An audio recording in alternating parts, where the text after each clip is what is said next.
one. Hi, everyone. My name's Carrie Morgan, and I am the host of this Holistic Empire Summit, right? Because it's about building this holistic lifestyle with this mindset so that you can find your purpose. You can definitely unleash that prosperity and gain and create that profit that you already wanted.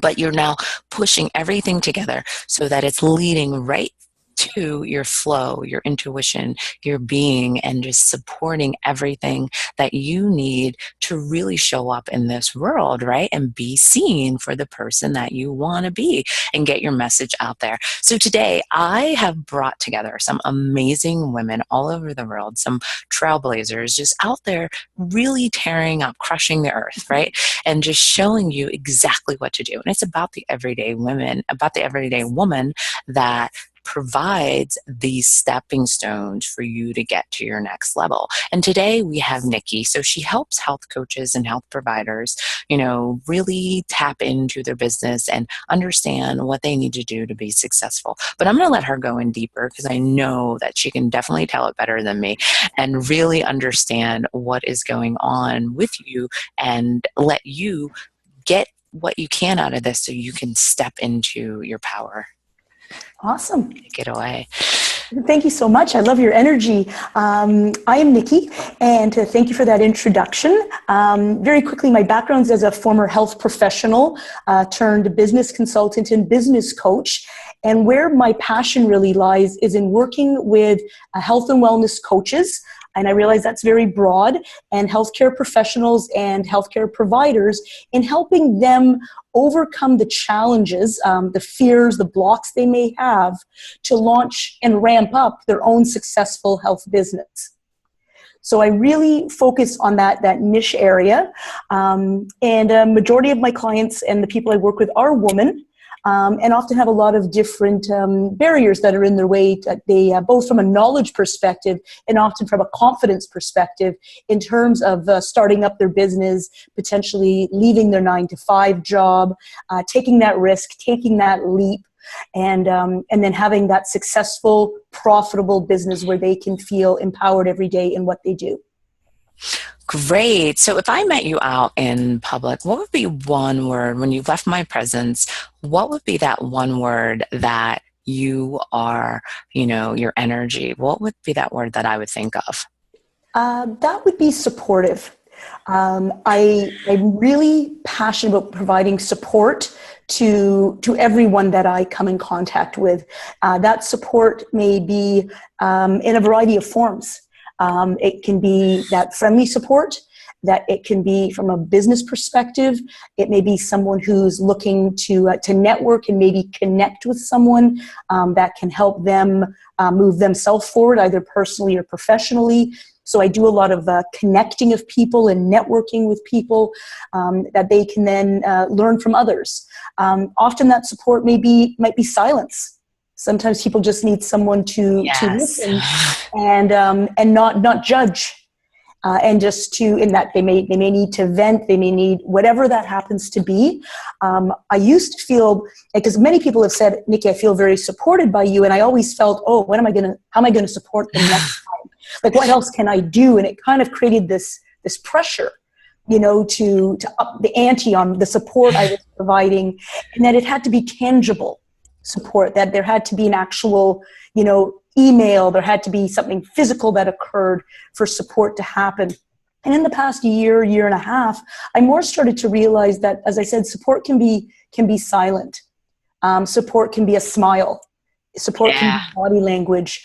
There's a lot of different things, and I really try to use my energy, both internally and externally, to help others, especially if they're in that negative energy or in that blah type of feeling, to help them move to a better place. And sometimes I think silence can be very powerful, or just body language. Yeah, that's good. I love simple is definitely better, right?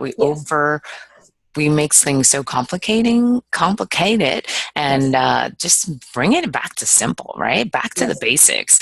And so how long have you been in business, but how has your past aligned you with your current business?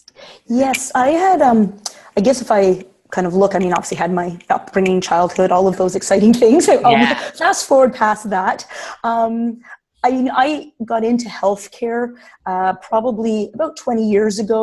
I had this passion. I was going to care for people. I was a physical therapist, loved what I was doing, but I had this entrepreneurial spirit. And my true inspiration came from my mom. In 1972, actually, she started her own healthcare business Oh, in the awesome. area of seniors care.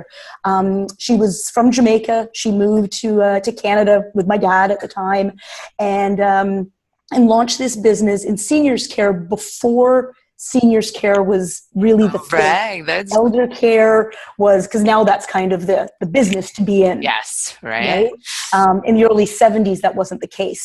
But she didn't want to go back to work. She wanted to stay home and take care of my sister and I. She wanted to start this business. She hired many single moms, new immigrants to Canada, employed them, trained them to be care providers of seniors, and grew this business. And she herself didn't have any business background. So Yeah. as all of us entrepreneurs out there, and especially women, we make our mistakes. I mean, she wasn't collecting taxes. She wasn't even paying taxes. Yeah. So the government showed up, and she's like, oops, made a mistake, picked myself up, dust off, and kept going. So I learned a lot of my entrepreneurial skills, perseverance, loving to fail, and it's okay.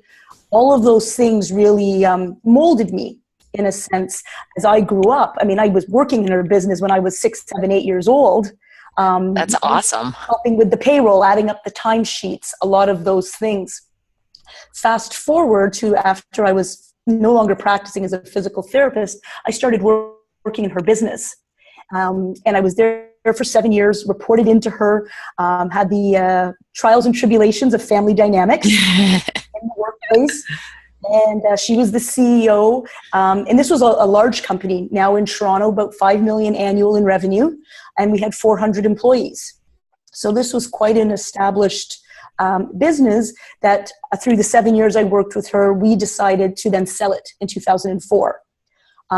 Although I was being groomed to take it on, Yeah. we didn't think it was quite right at the time for a variety of family reasons, and decided to sell it, which enabled her to retire and have a very nice retirement. The business is still continuing now under new ownership, and I moved on into other health leadership roles in the Toronto area. In 2013, I had the entrepreneurial spirit sparked again and decided to fire myself. Yeah. And I fired myself. I took about 10 months to plan. A lot of people ask me, how did you do that? What did you plan? Were you crazy? Yeah. I was the vice president of a national healthcare corporation in Canada, had about 5,000 employees, a very large division.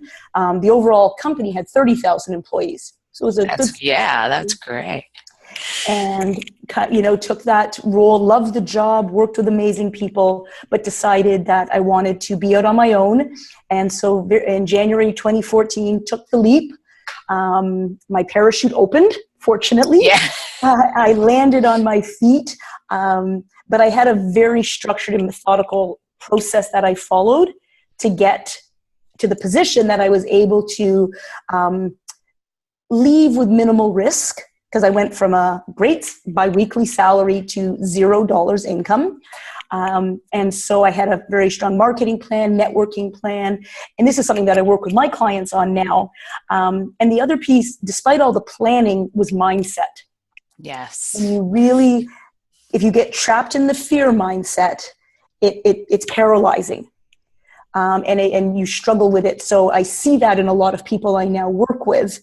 That they have this passion and this energy and this knowledge, everything. They even have the financial ability to start their business, and fear is their only block. Yeah. So I work a lot, and I can share my experience because I have done this myself. And so launched my business 3 years ago as a traditional management consulting firm, where I worked face-to-face with organizations across Canada, all in the healthcare space. And the more I worked with them, the more I realized that there was a lot of individual, especially women leaders out there that had a desire to get out of the corporate structure, to follow their passion.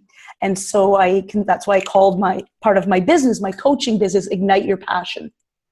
And so I work with people now who want to leave their 9-to-5 job and transition into business ownership, or maybe have already left. Some people might have been terminated from their role due to whatever situation, and help them find their energy, find their passion, acknowledge their fear. We never try to get rid of it because fear is a good safety net. Without fear, we can make a lot of mistakes. And so fear is there as the safety net and as our conscience to keep us grounded, but to how we prevent it from stopping us from actually achieving our goals, living the life people want. And I know it sounds cliche, but especially for women, I mean, we have so many titles: wife, mother, partner, CEO, chauffeur, it goes on and on. And so we really just focus on helping people, and this is in my online coaching work now, to do whatever they need to do to create the business they want, and that they need to round out their life. Yeah, that is, the story is totally refreshing, right? To hear the process of what your mother went through and how she, established the mindset of what you need to do to grow a business, right? Because that was that seed, and she just kept watering it until it flourished. So you got to see a great example of exactly how you can come from a different country and come here and anywhere and create exactly what you want, right? And that is awesome. And I truly love that. Thank you so much for sharing that. That's amazing. I'm so glad you took that leap too, And you know what I really learned from her, not only the business side of things, but also, I don't want to say she didn't have any fear, but it was almost this ignorance is bliss. Like if you don't know what might go wrong, right? You have your vision and you continue to go forward. So she at no time ever felt trapped. She started off with 1 employee, 2 employees. She got a business phone. She got a desk in the basement of our house. She's like, oh, I better get some business cards. I don't know what to do. I guess I'll go to a place that makes those, but it wasn't a big deal, where today I find, because of the online aspect of networking, people kind of have this overwhelm. Because they have so much they think they need to do. Yes. And you can't just say, well, today, you don't need a business card to start your business. Right. You don't need a website, where you see people I need a website and I need my business cards and I don't know, and should I join a networking group? And they get very panicked over everything. And they have yet to say, well, how am I going to make my first dollar? Yes. You're so true. That is absolutely true. I see it so much online. I'm sure you do. Absolutely. So I really sort of learned just to break it down, simplify it.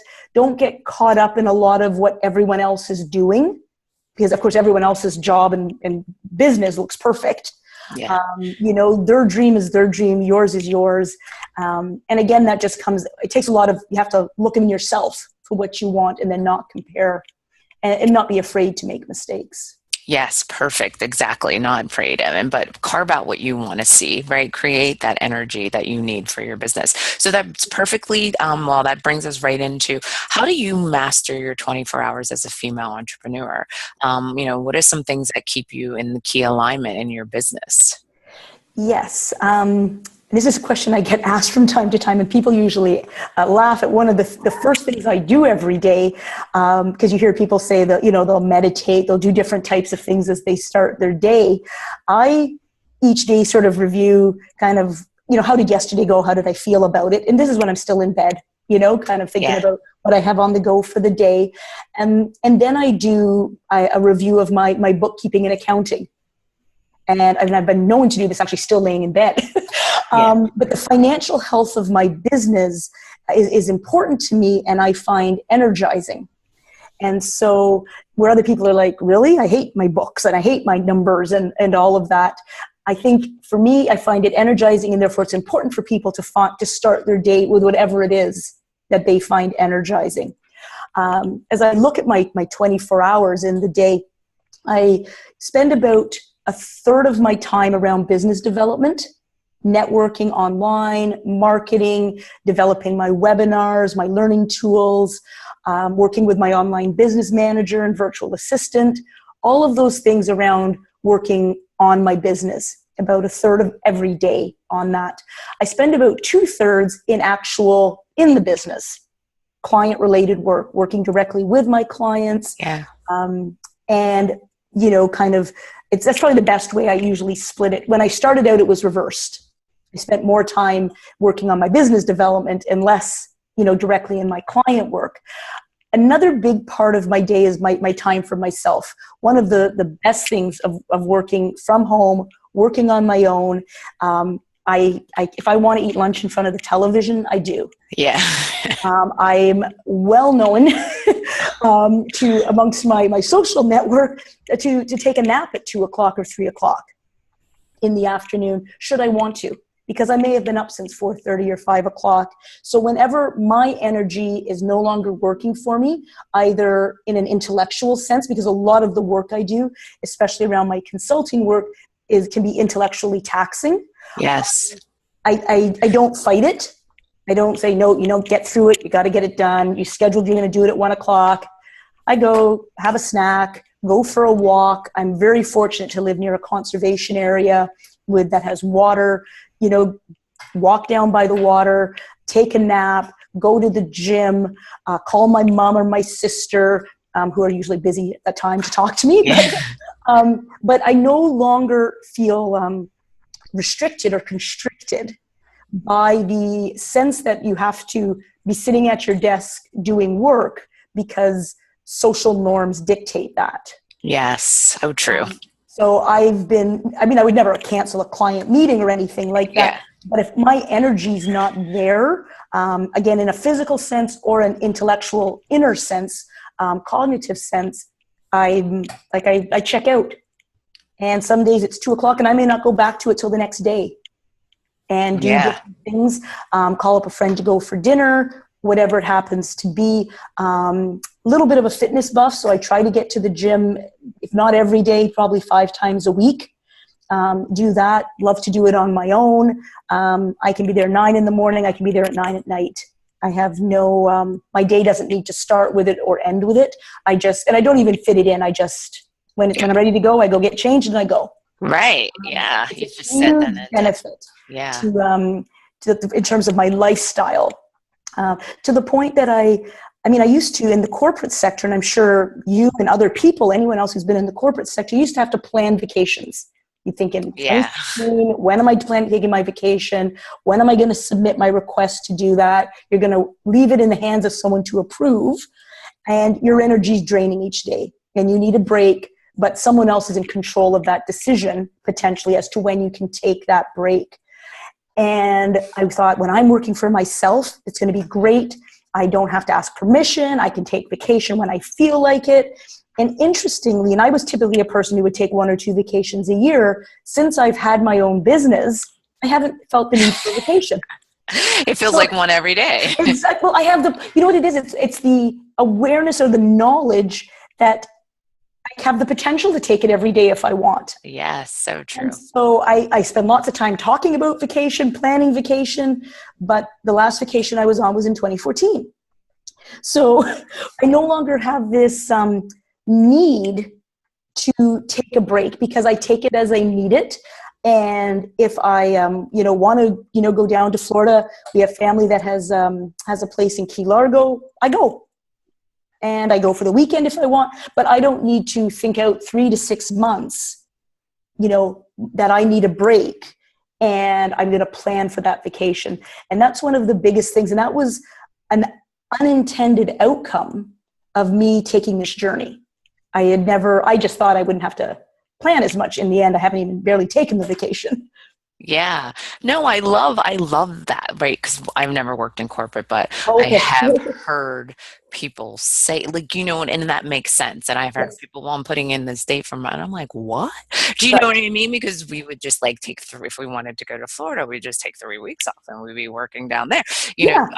I'm very blessed in that sense, but I do see how that would be an issue of feeling like you have no control of your life. You have no control over when you can even go on vacation, because what if someone else already put that weekend? You know what I mean? And then That's exactly it. right? So that pressure, that constant, like, well, I really want to do this thing, and then all my family's going to be there, and that pressure. Yeah, I could totally Yeah. understand that. That's very, yeah, that's emotional there. Well, and another challenge is that I always had this feeling, and I think other people do also, of when I get back from vacation, I'm going to have hundreds of emails and voicemails. So within 8 minutes of returning from vacation, the vacation might as well have not happened. All of the mind clearing and the relaxation It's been wiped has out. gone, because there's 600, 700 emails that you have to kind of now get through. You've got home on Sunday night, going back to work on Monday. You've got meetings starting right away. And now you go from 0 to 100 to run as fast as you can. And people saying, and especially in management roles, oh, we've been waiting since you've been away. I need you to approve. I need you. I need Oh you. I my need you. goodness. Yeah. And when I left my job, I actually went into withdrawal because I was no longer needed. And I hadn't appreciated and realized how much I was needed in my job, and actually how much I needed to be needed. Need it. Right. That's, wow. That's Like I was like, no one's emailing me. yeah. No one's saying, Nicki, can you please approve? Nicki, can I? Like, I was like, oh, and I'd click on it, no email, still no email. And people didn't need me. Yeah. And it took a while for me to release that, because part of my identity was actually related to being needed. Yes, I Right? see that. I totally Yeah. see that. That was so good. Yeah. Well, that's kind of like what will bring us in. Let's go a little Yeah. deeper into that. Let's Sure. go into like the process of being needed. So, like when you're starting your business, you're thinking you're doing all these other things. How do you really get in and find that client, right? When you want your passion, you know what your passion is, you kind of feel it. But how do people really get out there and do you help them find their client, or you just help them find you help them set up a plan to start generating clients, correct? Yes. Okay, let's go into Yes, that. absolutely. So again, most of the work's in the healthcare, health and wellness space, and finding the first client is part of the original fear. Like, is anyone going to want my services? Yeah. So what I offer is sort of what I call a business base camp. So it's everything from how to structure your business, how to do your marketing, which leads to your first client, how to do your selling, which leads to, again, the first client, and what systems do you need to have in place to now bill for that business, create your relationships, all of those things.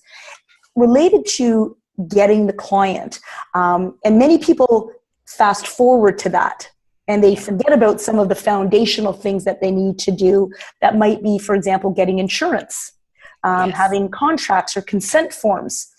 Especially in the healthcare space, consent forms are very important. All of those things, they tend to spend a ton of time choosing a domain name. Oh, yeah. I know. Go ahead. I'm listening. Naming their business, getting a website, getting into Facebook groups, and then going like, nobody's coming to me. Why not? I've built it and they're not coming. So where I really work with people from is understanding the importance of marketing. I have many clients who have chosen not to do marketing, and they will pay the price. So focusing on a marketing plan is very, very important. Defining your ideal client, patient, or customer. Yes. Very important to whatever extent you need. Some people will say, well, I just have prenatal woman. And I'm like, ooh, it's kind of big. Is this prenatal, woman between the ages of 25 and 35 who are Christian? Like, we need to narrow it down because we need to target our marketing. And marketing, I have an MBA, so I have that business theory piece I bring into marketing. But really, marketing is what gets people to the door.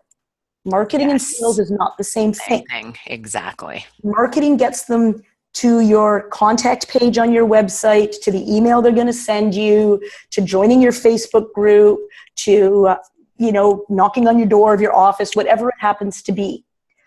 That's marketing. Once they get there, once they've made the phone call or the email, you are now in selling mode. Marketing was successful. You can check that off. Your marketing worked. Whatever product or service you were offering was attractive to them. Whatever placement you had of that product or service, if it's on Amazon, if it's a coffee shop you're opening, wherever you've placed it is obviously worked because they're now coming in the door. How you've promoted it has worked. So whether that was through a website, whether that was local, maybe coupons or flyers you distributed in the neighborhood, depending on your type of business. Yeah. And then you have your pricing. So there's those 4 Ps of product placement, promotion, and pricing.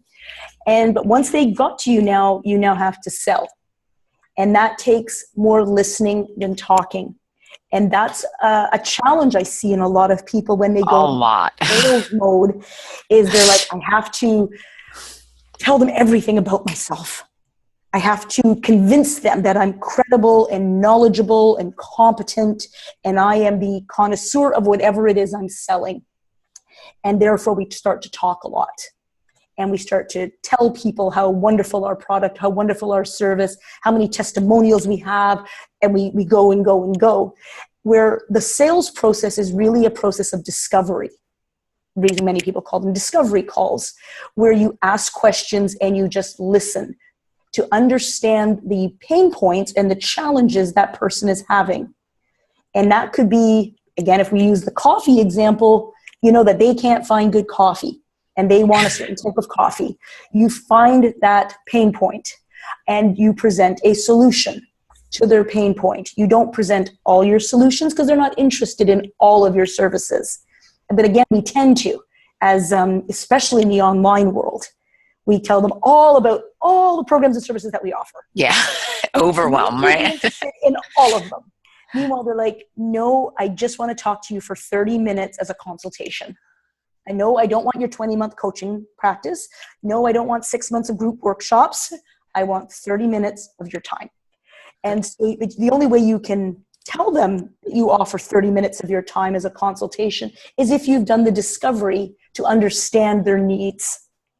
And that's a big part of nailing that first client, is being able to do that discovery, listen, understand their needs, present the solution, have confidence in how you do that related to your pricing strategy.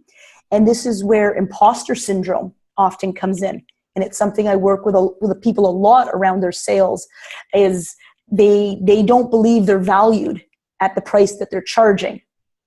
So true. To other challenges. But I find as long as you've marketed and you know the difference between sales and marketing, and you can shift into the sales mode, do your discovery, listen, then seal the deal. And be patient. People take a long time, and especially in the online space, it takes a lot longer, as they say, to know, like, and trust someone online than it does in your local community. If I want to do business with someone in my local community, I can suggest we meet at the local restaurant for lunch, the local coffee shop. We can go sit there for half an hour. We feel the vibe of each other and the energy of each other because we're physically in the same space. We feel that very quickly, and we decide, I like that person. I think I can trust them. They can do the job. Let's do business together. In the online space, we're chatting over Facebook. Yeah. You might get to this type of situation through Skype or Zoom, but it's still, there's a distance. There's a lack of human connection. So it takes a lot longer to develop the trust in the relationship that I'm prepared to pay you and work with you and build a relationship with you for my business. Yeah, that's a great point. Also is a good point. Can you go into more like the pricing the offer, right? Because I know that was the last point, and what I see people do is want to give you away the kitchen sink. Yes. for 6 months, right? They put a nice price on it, but then they're like, oh, okay, we're going to do this and that and that. And I'm Yes. like, whoa, that is Right. like untainable and like overwhelming for me to even say yes to, So yeah, can we go in a little bit deeper on like, what is that? Why do people do that? And how should they be able to structure themselves with all their resources or all the things they have to spend, in their business to match that right price point for a client? Right. There's different approaches to pricing strategy. I encourage people to create a budget, to have goals for their business, and to start there. And you might start, that might be a revenue goal, a profit goal, a number of clients per month type goal, number of packages sold, depending on what your business is. And so now you have your targets. And now you think, okay, well, if I want to make X amount of money, my packages are going to have to cost X amount. That's one approach to it. The only thing is you might be either significantly underpricing yourself, and we know low pricing is an indication to the public of low value. And because we know there's plenty of products in our marketplace that people pay a lot for based on perceived value. And then when we start to get into our actual individual pricing strategy, there's usually 3 different ways that I look at it. You can price yourself hourly based on you think, well, I want to make X amount per year and I'm going to work 220 days a year, and therefore I want to be paid $20 an hour, as an example. That works to a certain extent. In terms of feeling valued, people tend to struggle from a budget perspective because they will not cover their business expenses. It will only cover their wage, right? Yeah. So you need to take that $20 an hour and say, I have all of these other expenses in my business. And this is why it's very important to have a good accounting and bookkeeping system and be aware of the financial health of your business. And so you have all of your expenses, and and we all know as business owners, there's a lot that can be there, right? Your website hosting, your cell phone, all sorts of things add in. Oh, yes. But you can do hourly pricing.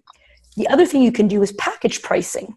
So if you are offering coaching services, you may offer a package of 6 months coaching. This is all of the value that you get if you work with me through the 6 months, and that package costs X amount. It's not per session. It's not per phone call. It's not per hour. And I do a lot of my pricing and my coaching work based on package pricing. And of course, people are like, so it's 8 sessions divided by, therefore you're making this much an hour. And I'm like, well, no. I am providing you a lot of other value. I'm providing you with all the templates you need for your business. I'm providing you with my network and my connections to help you develop your contracts and your consent forms. There's a lot of tools and templates and a lot of other things that are bringing value beyond that hour. We tend to think in terms of 1 hour. Yes. I also say to them, I never said our coaching sessions were an hour long. I mean, I have some that go 2 hours and 15 minutes. There's ones that might go 45. We go according to the agenda, we go depending on what the intent and goals for that session are and what your energy is like for that time. Sometimes we'll be shorter, sometimes we'll be longer. So it is not time-based. It's more value-based and package-priced. The third way, so there was the hourly, the package, and then there's the value-based pricing. And you can get to value-based pricing once you have a significant amount of experience and credibility, when you become an expert in the work that you're doing, and you can therefore price based on value. And that's why there are some coaches out there that, for 1 year of coaching will cost, $5,000, and other ones charge $30,000. Yeah. The ones charging $30,000 can do it because they've had 500 clients go through their process. They have a ton of social proof, a ton of credibility. So value-based pricing in the coaching world takes time to get to. That said, value-based pricing in the traditional business world, like how I do my management consulting, you can do very quickly. And I do my value-based pricing there, that if I'm working with a client, let's say on a business development plan, they'll often say, well, how many days will that take and how much do you charge per day?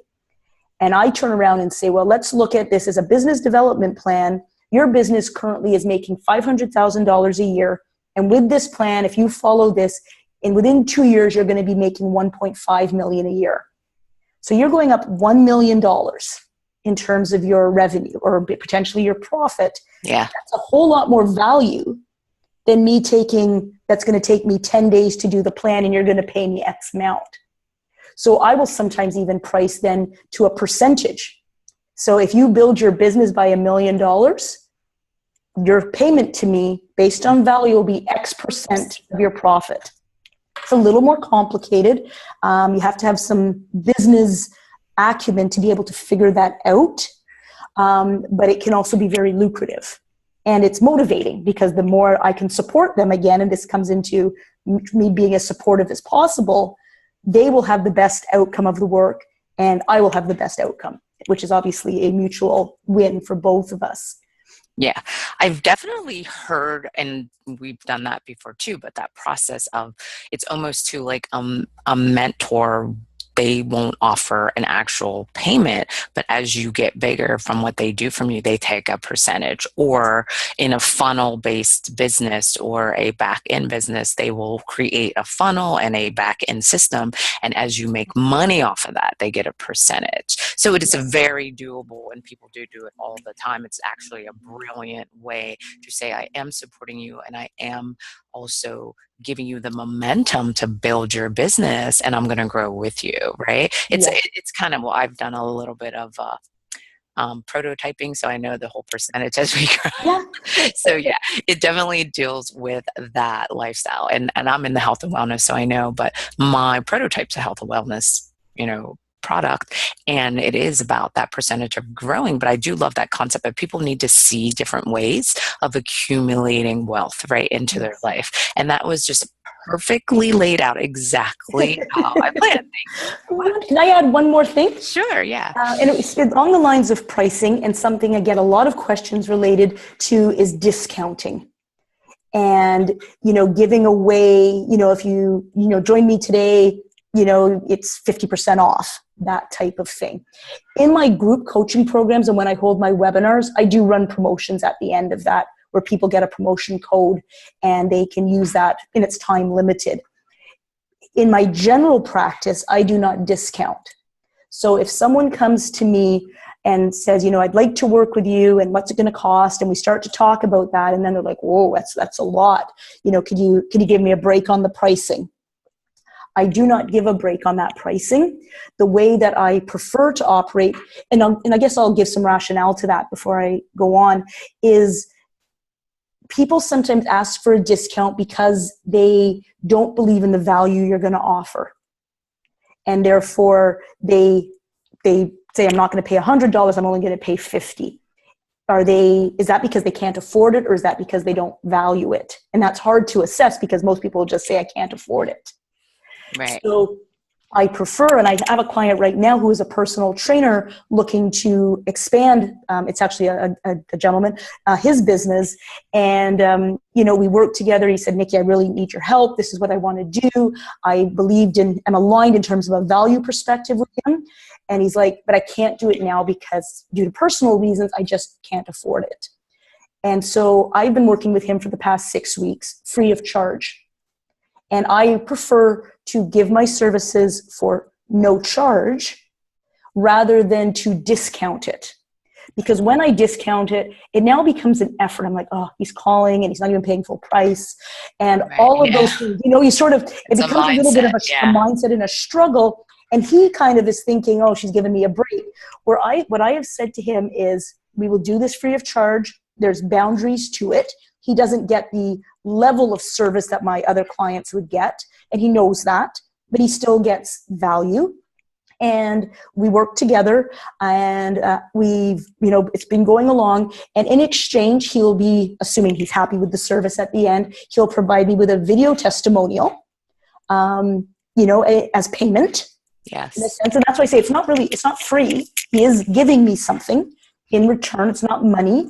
But I also ask him two things. What does he feel the coaching relationship is valued at in dollars? And then the second question is, what would he pay for that service? Because there's a difference between what people would pay and where they place the value. Yes. And if you think of cars, I mean, a BMW and a Honda both have the same purpose and essentially the same value. Yeah. They both get you from point A to B. They have a steering wheel and tires, etc. They're very similar. What you would be prepared to pay for those two vehicles is very different, though. Right? So despite them having a similar purpose and value. Yes. And so it's that's when I work with clients, and even my own clients, I encourage them not to get into a discounting mindset in order to get business.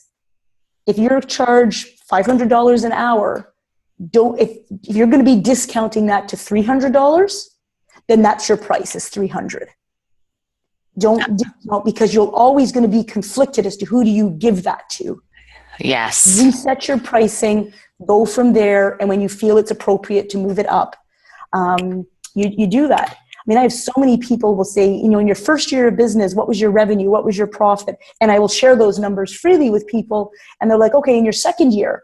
And they're like, you doubled it. How did you double it? I just doubled my rates. I didn't double the work that I do. Yeah. I doubled my billing rate and my expenses stayed the same. So my profit went up and my revenue went up. And because they were like, well, you work all the time. How did you find more time to work? How did you take more clients? I actually had less clients. I had less clients, less work, more money, purely by changing my pricing strategy. And my block on my pricing strategy was imposter syndrome. I did not, despite 18 years in the business, despite dealing with a network of potential clients who already know me, despite having 4 university degrees, I had imposter syndrome that I was not valued at that price. Yes. And I underpriced my services. Yeah, that's a good point too, because that imposter syndrome, but it's also anytime you go into a new space, you forget about everything else you're doing, no matter what it is, right? Because all of your past has really aligned you to where you are right now. So, and I talked to some lady the other day on a call, and I just told her, I said, it's about, you had all these years of experience, so you need a price from that point, make sure that you feel comfortable with it and sit and listen to what price comes up, right? And then you raise your price. So, it's exactly how that works. And I would love to know, what do you see for your business? What's your big vision? What is your legacy for worldwide expansion? How do you see yourself growing? Because I want people to, be able to feel what other women are going through and hear their journey and their, legacy and what they see starting being in a business for 3 years or being in a business for 4 years. I want them to be able to connect with that. Yeah. Throughout 2016 is when I transitioned from my traditional management consulting, although I still do that business, to online. And that's when I really sort of went, and I'll put in quotes, global. Because my traditional business, I only work throughout Canada, basically, or even Ontario. It's a very limited market. By going into the online space, I now had access to a global marketplace where I could offer my services to essentially the English-speaking world. So a big part of my vision was to get to that point. And so after 2 years, I've now taken it there. I've now spent the past year in the online space. It was a relatively easy transition, although it's slow, again, because it takes a longer time to build relationships. My goal going forward is that I want to work with at least 500 people who are passionate about the health of others and the wellness of others, whether they're a lactation consultant, a doula, a midwife, a physician, anyone, a health coach, anyone in the health space, to help them get their business to the point that they want it to be at. And I let them define that. I don't define their success. It's how they define their success. If it's that they can spend more time with their family and therefore they have a successful business, I will help them get to that point. If they want to make X amount of money, I will help them get to that point. But my goal is 500 individuals is my next step of being able to work either one-on-one or through groups, and being able to support and influence the outcomes of their business in the global space. Yeah, that is awesome. And that's good. And I see how you are like batching out where you need to go, and Mhm. like saying, this is my number. Because a lot of people don't put the number in there, Yes. and You need that's numbers for goals. right. You definitely need that. I love that. Okay. So we're getting down to, I Yes. call it the golden nugget segment, where if there was just one simple thing that you would let the audience know, if they did this for 30 days, that they would get mind-blowing results, right? So I call it the golden nugget. Like, what kind of golden nugget would you leave me with? Say I met you at a coffee shop and we're hanging out and I'm telling you, and all of a sudden I'm just, how people love telling you their business, right? It happens to me Yes. all the time. And then I would say, okay, so well, why don't you do this? And then if they actually do it, sometimes they do become your client, but Yes. also they realize it was that simple. Right. So yeah, I call it our golden nuggets session. Yes. The one, I don't know if I can nail it down to one, but I'll try. And we've already talked a bit about it, is the focus on 2 or 3 key marketing tactics that will build value that you can improve your pricing. And Great. do not let any, whether it's imposter syndrome, mental block, fear, unworthiness, any of that prevent you from moving forward. And so I recently read a quote, I think it was from Brendan Burchard, around letting your competencies or your limited competencies therefore limit your vision. Just because you don't know how to do X should not limit the future and vision and your potential. Yeah, I So love him. 3 things related to marketing, actual tactics, things that you're going to do. You're going to contact 50 people, tell them about your business. They're going to be ideal clients. And then you're going to move into your selling mode, but you're going to make sure that nothing stands in the way of your pricing strategy, and you're going to get that nailed down. Right. Or Because if you're going to do it for free or no charge, because that's the other thing I'll say to people, find 10 potential clients, give them your service for free, get their feedback. They will tell you what it's valued at, how much they would pay. That's your price. yeah, I love that way. I definitely love that concept too. And I love Brandon Burchard. So Yes. it is amazing. But no, that's a great concept on the marketing tool, but the 50 people, that could be podcasts, that could be, guests blogging, whatever works for you, but that, the way you process that. And this Yes. brings us down to, where can we find you? So let everyone know where they can Sure. find you, how they can connect, what do you have going on? Absolutely. A few different things. I can be found in, I guess, in a variety of places. My website is nickimorris.com. So that's Nicki, NICKIMORRIS.com. So I can be found there. There's contact information there. I can also be found under Nicki Morris Ignite Your Passion on Facebook. And for those that are in the health space, I do have a private Facebook group, which I moderate on a daily basis, called All About Health Business. And I would encourage people to who may not be comfortable reaching out personally or directly at this point to join the Facebook group, even if they're not in healthcare. They're in a little bit of a different space, but they want to just sort of keep in touch. They can definitely join the group and have that sort of a little bit more sort of non-committal type of connection. No, that is absolutely good. I love the Facebook groups. What it is a community of support. And it's about, oh my gosh, someone else has my back. They're going through this. And then they get that safety. They feel, Yes. right, that there's someone out there, that they're not all alone, right? Right. Because entrepreneurs, it's like a lonely road Yes, sometimes. Yeah. exactly. So that is awesome. I want to say thanks to everyone that's been listening, and to all of, for you showing up, for yourself and saying, I need this. This is what I need. And I want you to remember that everything's going to be packaged so that you can have it in a digital library, and you can always come back to that digital library, so that when you need that voice, it's there for you. When because a lot of people write stuff down, but then they don't go back and read it, right? They don't go back and readjust or say, Yes. did I do that? Or do I do this? But when you listen and see the emotions that the women are giving you, and the opportunities they're giving you to change, you can go back and always pull what you need and get that energy back. So So that's what it's about. You want to make sure that you're unleashing your purpose, stepping into that prosperity mindset and claiming that profit that you've always wanted. So we're going to be signing off. I'm going to give Nicki a chance to say goodbye to everyone. Great. Thank you so much. Thank you for having me. This was awesome. I loved the conversation. I love the energy. I look forward to connecting with those that will be watching this. And I wish everyone well. Thank you. Yes, and thank you, Nicki. That was an amazing session, and everything that you talked about really resonated. And I feel so many women will be touched by this, especially in the holistic base, land, and but just from inside, right? It's about cleaning it up inside so that you can reflect what you really want in this world. So thank you again. So we're going to be Great. signing off. Let's say Yes. goodbye, Bye. Thank everyone. you. Bye. Bye.